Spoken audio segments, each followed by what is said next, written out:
ನಮಸ್ಕಾರ ರೈತ ಬಾಂಧವ್ರೆ. ನಾವು ಯಾವುದೇ ಬೆಳೆಯನ್ನ ಬೆಳಿಬೇಕು, ಅದರ ಲಾಭವನ್ನ ಪಡೆದುಕೊಳ್ಬೇಕು ಅಂತ ಅಂದ್ರೆ ಮೊದಲು ಮುಖ್ಯವಾಗಿದ್ದೇನು ಮಣ್ಣು ಚೆನ್ನಾಗಿರಬೇಕು, ಕೃಷಿ ಭೂಮಿ ಫಲವತ್ತಾಗಿರಬೇಕು, ವಿಷಮುಕ್ತವಾಗಿರಬೇಕು. ಹಾಗಿದ್ದಾಗ ಮಾತ್ರ ನಾವು ಬೆಳೆಯಲ್ಲಿ ಹೆಚ್ಚಿನ ಲಾಭವನ್ನ ಪಡೆದುಕೊಳ್ಳೋದಕ್ಕೆ ಸಾಧ್ಯ ಆಗುತ್ತೆ. ಹಾಗಾದ್ರೆ ಮಣ್ಣು ಫಲವತ್ತಾಗಿರಬೇಕು, ಮಣ್ಣು ಚೆನ್ನಾಗಿರಬೇಕು ಅಂತ ಅಂದ್ರೆ ಯಾವ ರೀತಿಯಾಗಿ ರೈತರ ಕೃಷಿ ಇರಬೇಕಾಗುತ್ತೆ, ಯಾವ ರೀತಿಯಾದಂಥ ಬೆಳೆಗಳನ್ನ ಬೆಳಿಬೇಕು, ಗೊಬ್ಬರದ ನಿರ್ವಹಣೆ ಹೇಗೆ ಮಾಡಬೇಕಾಗುತ್ತೆ, ಈ ಬಗ್ಗೆ ಹೆಚ್ಚಿನ ಮಾಹಿತಿಯನ್ನ ಕೊಡೋದಕ್ಕೆ ನಮ್ಮ ಜೊತೆಗಿದ್ದಾರೆ ಮಣ್ಣು ವಿಜ್ಞಾನಿ ಆದಂತ ಡಾಕ್ಟರ್ ರಘುನಾಥ್ ರೆಡ್ಡಿ ಸರ್. ಅವರೊಂದಿಗೆ ಮಾತಾಡೋಣ. ಸರ್ ನಮಸ್ತೆ. ನಮಸ್ತೆ. ಸರ್, ಈಗ ಕೃಷಿ ಅಂತ ಬಂದಾಗ ಮುಖ್ಯವಾಗಿ ಮಣ್ಣು ಚೆನ್ನಾಗಿರ್ಬೇಕಾಗುತ್ತೆ, ಸಾಯಿಲ್ ಚೆನ್ನಾಗಿರ್ಬೇಕಾಗುತ್ತೆ.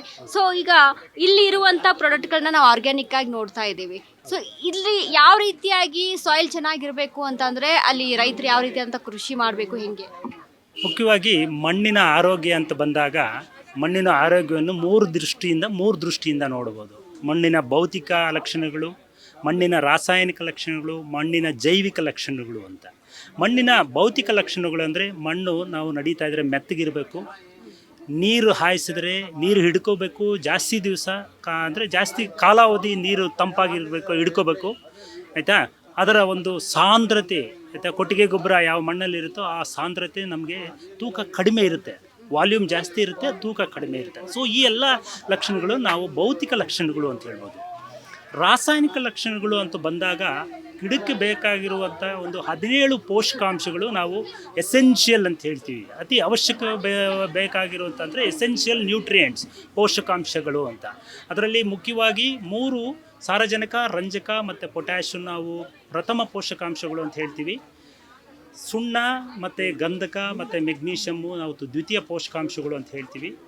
ಅದರ ಜೊತೆಗೆ ಸ್ಟ್ರಕ್ಚರಲ್ ಭೌತಿಕ ಪೋಷಕಾಂಶಗಳು ಅಂತ ಹೇಳಿಬಿಟ್ಟು ಕಾರ್ಬನ್, ಹೈಡ್ರೋಜನ್ ಮತ್ತು ಆಕ್ಸಿಜನ್ ಅಂತ ಹೇಳ್ತೀವಿ. ಈ 9 ಬಿಟ್ಟು ಇನ್ನು 8 ಪೋಷಕಾಂಶಗಳನ್ನು ನಾವು ಸೂಕ್ಷ್ಮ ಪೋಷಕಾಂಶಗಳು ಅಂತ ಹೇಳ್ತೀವಿ. ಅದರಲ್ಲಿ ಮುಖ್ಯವಾಗಿ ಕಬ್ಬಿಣ, zinc, copper, manganese, boron, molybdenum, nickel and the chlorine ಅಂತ ಹೇಳಿಬಿಟ್ಟು 8 ಸೂಕ್ಷ್ಮ ಪೋಷಕಾಂಶಗಳನ್ನು ನಾವು ಮಣ್ಣಿನ ರಾಸಾಯನಿಕವಾದಂಥ ಒಂದು ಗುಣಲಕ್ಷಣಗಳು ಅಂತೀವಿ. ಮತ್ತು ಜೈವಿಕ ಲಕ್ಷಣಗಳು ಅಂತಂದರೆ ಮುಖ್ಯವಾಗಿ ಮಣ್ಣಲ್ಲಿ ಇರುವಂಥ ಒಂದು ಸೂಕ್ಷ್ಮಾಣುಜೀವಿಗಳು. ಏನು ಸೂಕ್ಷ್ಮಾಣುಜೀವಿಗಳು ಅಂತಂದರೆ ಮುಖ್ಯವಾಗಿ ನಮಗೆ ಕಣ್ಣಿಗೆ ಕಾಣಿಸದೇ ಇರುವಂಥ ಒಂದು ಸೂಕ್ಷ್ಮಾಣುಜೀವಿಗಳು ಅಂತ ಹೇಳ್ತೀವಿ. ಅದು ಏನಕ್ಕೆ ಬೇಕು, ಮುಖ್ಯವಾಗಿ ಯಾಕೆ ಬೇಕು ಅಂದರೆ ಒಂದು ಹಿಡಿ ಮಣ್ಣು ತಗೊಂಡ್ರೆ ಅಥವಾ ಒಂದು ಸ್ಪೂನ್ ಮಣ್ಣು ತಗೊಂಡ್ರೆ ಅದರಲ್ಲಿ ಕೋಟಿ ಸೂಕ್ಷ್ಮಾಣುಜೀವಿಗಳಿರ್ತವೆ. ಅದು ಮುಖ್ಯವಾಗಿ ಮಣ್ಣಲ್ಲಿ ಇರಬೇಕು, ಮಣ್ಣಲ್ಲಿ ಜಾಸ್ತಿ ದಿವಸ ಉಳ್ಕೋಬೇಕು. ಅವು ಉಳಿಬೇಕು ಅಂದರೆ ಮಣ್ಣಲ್ಲಿರುವಂಥ ಒಂದು ಸಾವಯವ ಅಂಶ ಅತಿ ಮುಖ್ಯ.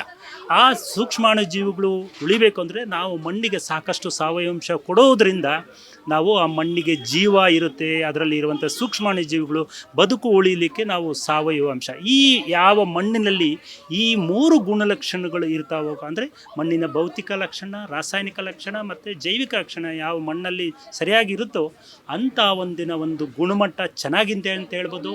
ಅಂಥ ಒಂದು ಮಣ್ಣು ಆರೋಗ್ಯವಾಗಿರುವಂಥ ಒಂದು ಮಣ್ಣು ಅಂತ ಹೇಳ್ಬೋದು.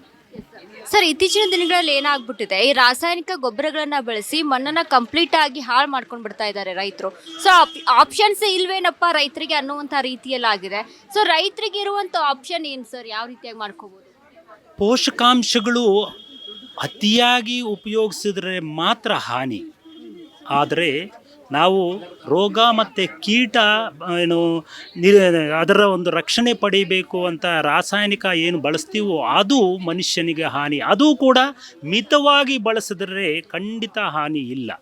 ಅಂದರೆ ಮಿತಕ್ಕಿಂತ ಜಾಸ್ತಿ ಯಥೇಚ್ಛವಾಗಿ ಬಳಸಿದಾಗ ಮಾತ್ರ ನಾವು ಅದನ್ನು ಆರೋಗ್ಯವತಿಯಿಂದ ನಾವು ಮಿತವಾಗಿ ಬಳಸಬೇಕು ಅನ್ನೋದು ಮಾತ್ರ ನಾವು ತಿಳ್ಕೊಬೇಕಾಗಿರುತ್ತೆ. ಮುಖ್ಯವಾಗಿ ಉದಾಹರಣೆಗೆ ನೋಡಿ, ಬೇವಿನ ಹಿಂಡಿ ಮತ್ತು ಹೊಂಗೆ ಹಿಂಡಿ, ಅವು ಕೂಡ ಸುಮಾರು ಕೀಟ ಮತ್ತು ರೋಗಗಳನ್ನ ಕಡಿಮೆ ಮಾಡಲಿಕ್ಕೆ ಅಥವಾ ತಡೆಗಟ್ಟಲಿಕ್ಕೆ ನಮಗೆ ಸಹಾಯ ಮಾಡುತ್ತೆ. ಆದರೆ ರೈತರು ಏನು ಮಾಡ್ತಾ ಇದ್ದಾರೆ ಅಂದರೆ ಅವು ಫಸ್ಟು ಲೋ ಟಾಕ್ಸಿಸಿಟಿ ಕೆಮಿಕಲ್ಸ್ನು ಅಥವಾ ಪದಾರ್ಥಗಳನ್ನ ಉಪಯೋಗಿಸ್ಕೊಂಡು ಹಂತವಾಗಿ ನಾವು ಸ್ವಲ್ಪ ಹೈ ಹೋಗಬೇಕು.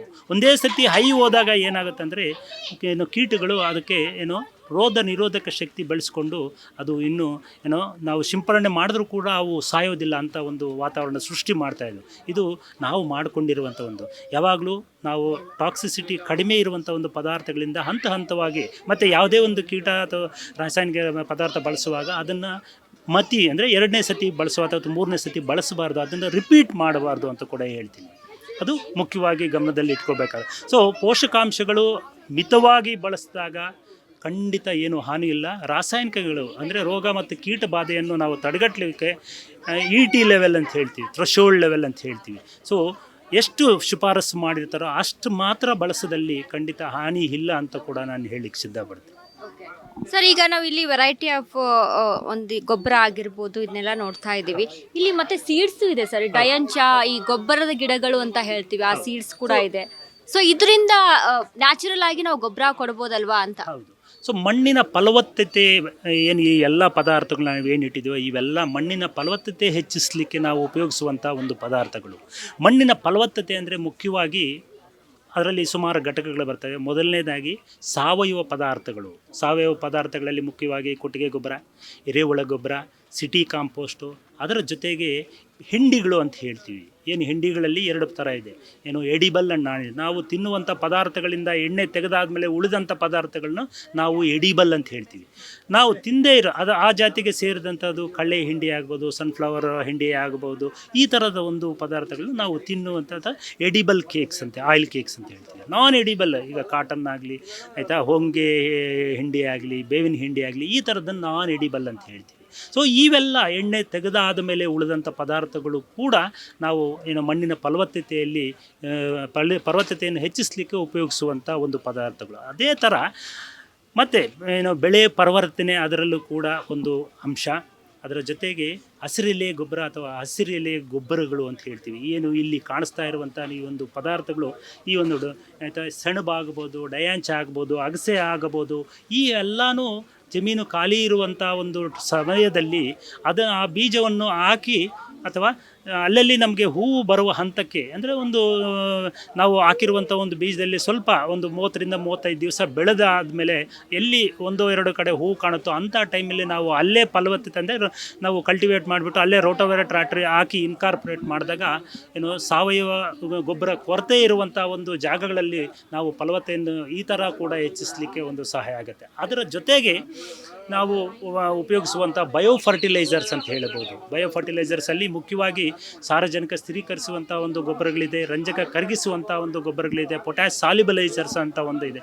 ಇವೆಲ್ಲ ಸೂಕ್ಷ್ಮಾಣು ಜೀವಿಗಳು ಮಣ್ಣಿಗೆ ಅಥವಾ ಬೇರಿನ ಒಂದು ಸಂಯೋಜನೆ ಬರುವಂಗೆ ಮಾಡಿಬಿಟ್ಟು ಅದರ ಪೋಷಕಾಂಶಗಳ ಒಂದು ಲಭ್ಯತೆಯನ್ನು ಜಾಸ್ತಿ ಮಾಡಿದಾಗ ನಮಗೆ ಪೋಷಕಾಂಶಗಳ ಲಭ್ಯತೆ ಜಾಸ್ತಿ ಆಗಿದಾಗ ಗಿಡದ ಬೆಳವಣಿಗೆ ಚೆನ್ನಾಗಿರುತ್ತೆ. ಗಿಡದ ಬೆಳವಣಿಗೆ ಚೆನ್ನಾಗಿದ್ದಾಗ ನಮಗೆ ಲಾಭದಾಯಕವಾಗಿ ವ್ಯವಸಾಯ ಮಾಡಿಕೊಂಡು ನಾವು ಏನು ವ್ಯವಸಾಯ ಮಾಡ್ಬೋದು ಅಂತ ಹೇಳ್ತೀವಿ. ಸೊ ಈ ಎಲ್ಲ ಘಟಕಗಳಾದ ಮೇಲೆ ಇನ್ನೊಂದು ಘಟಕ ಏನಂದರೆ ರಾಸಾಯನಿಕ ಗೊಬ್ಬರಗಳು.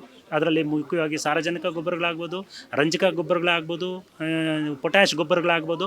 ಅದರ ಜೊತೆಗೆ ಇತ್ತೀಚಿನ ದಿನಗಳಲ್ಲಿ ಪ್ರಚಲಿತವಾಗಿರುವಂಥ ಒಂದು ಗೊಬ್ಬರಗಳು ಅಂದರೆ ಮುಖ್ಯವಾಗಿ ಮೈಕ್ರೋನ್ಯೂಟ್ರಿಯೆಂಟ್ಸ್. ಯಾಕೆ ಈ ಮೈಕ್ರೋನ್ಯೂಟ್ರಿಯೆಂಟ್ಸ್ ಅಂತಂದರೆ ಮಣ್ಣಲ್ಲಿ ಸಾಕಷ್ಟು ಕೊರತೆ ಇದೆ. ಆ ಕೊರತೆ ಇರುವುದರಿಂದ ಸ್ವಲ್ಪ ಪ್ರಮಾಣದ ಮಟ್ಟಿಗೆ ನಾವು ಏನು ಈ ಒಂದು ಸೂಕ್ಷ್ಮ ಪೋಷಕಾಂಶಗಳನ್ನು ಬಳಸುವುದರಿಂದ ತಪ್ಪಿಲ್ಲ. ಸುಮಾರು ಇನ್ನೂ ಒಂದು ಉದಾಹರಣೆ ಹೇಳಬೇಕು ಅಂದರೆ ಕೋವಿಡ್ ಒಂದು ಟೈಮಲ್ಲಿ ಕೋವಿಡ್ ಪ್ರಿಸ್ಕ್ರಿಪ್ಷನ್ ನೋಡಿದಾಗ ಅದರಲ್ಲಿ ಜಿಂಕು ಮತ್ತು ವೈಟಮಿನ್ ಸಿ ಅಂತ ಪ್ರಿಸ್ಕ್ರಿಪ್ಷನ್ನಲ್ಲೂ ಕೂಡ ಇದೆ.